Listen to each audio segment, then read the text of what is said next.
जय हिंद स्टूडेंट, मैं ज्योति हिंदी ग्रामर की ऑनलाइन क्लास लेकर आई हूँ। बच्चों, आज हम कक्षा 7 से पाठ 2 वर्ण विचार के अंतिम भाग को पढ़ेंगे।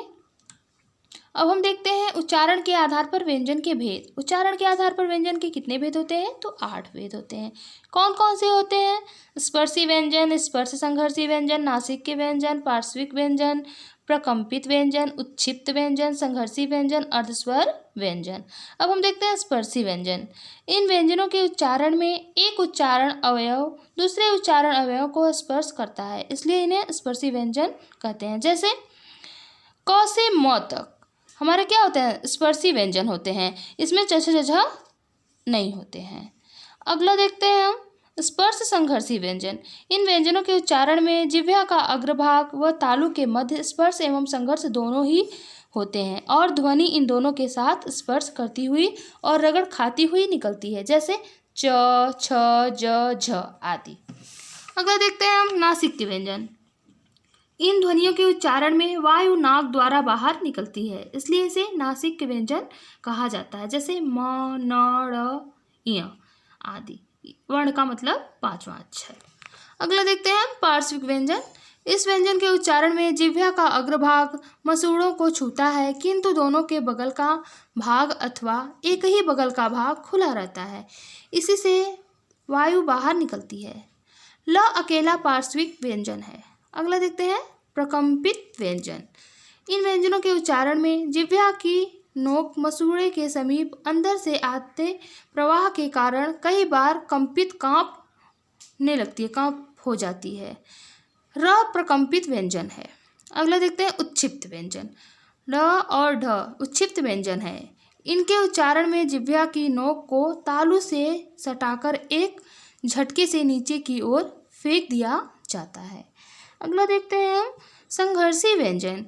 जिन व्यंजनों के उच्चारण में वायु किन्हीं दो उच्चारण स्थानों से रगड़ खाती हुई निकलती है, उन्हें संघर्षी व्यंजन कहते हैं, जैसे स, स, ह, ख, फ, ज आदि। अगला देखते हैं हम अर्धस्वर। जिन व्यंजनों का उच्चारण करते समय उच्चारण अवयव एक दूसरे के पास आ जाते हैं परंतु एक दूसरे का स्पर्श नहीं कर पाते, उन्हें अर्धस्वर व्यंजन कहते हैं, जैसे य, व आदि। अब हम देखेंगे संयुक्त व्यंजन। संयुक्त व्यंजन किसे कहते हैं?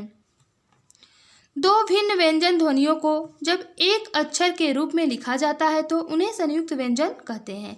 इन्हें संयुक्ता अक्षर भी कह सकते हैं, जैसे बच्चा, कच्छा आदि। संयुक्त व्यंजन बनाने की 2 विधियां हैं। पहला, 2 भिन्न व्यंजनों के संयोग से बने संयुक्ता अक्षर। अब हम देखेंगे क के नीचे क्या है? हलंत प्लस स हलंत प्लस अ इज इक्वल टू छ। शब्द क्या बने हैं इससे? कच्छा, रच्छा, भिच्छा। अगला देखते हैं त हलंत प्लस र हलंत प्लस अ इज इक्वल टू त्र। शब्द क्या क्या बने हैं? त्रिनेत्र, मित्र, चित्र। अगला देखते हैं ज हलंत प्लस य हलंत प्लस अ इज इक्वल टू ज्ञ। शब्द क्या क्या बने हैं? यज्ञ, अज्ञान, विज्ञान।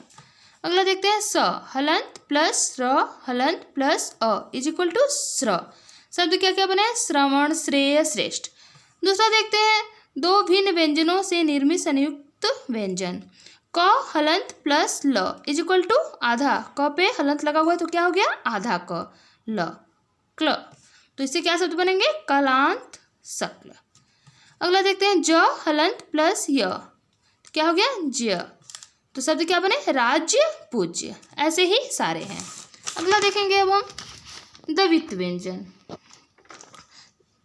द्वित्व व्यंजन किसे कहते हैं? जिन व्यंजनों का निर्माण 2 समरूप व्यंजनों के संयोग से होता है द्वित्व व्यंजन कहलाते हैं, जैसे क हलंत प्लस क इज इक्वल टू क। शब्द क्या क्या बने? टक्कर, चक्कर, मक्का। अगला देखते हैं च हलंत प्लस च इज इक्वल टू च।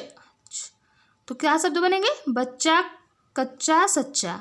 ऐसे ही हम लोग सारे कर लेंगे। ठीक है बच्चों, अब हम अगले पार्ट में मिलेंगे।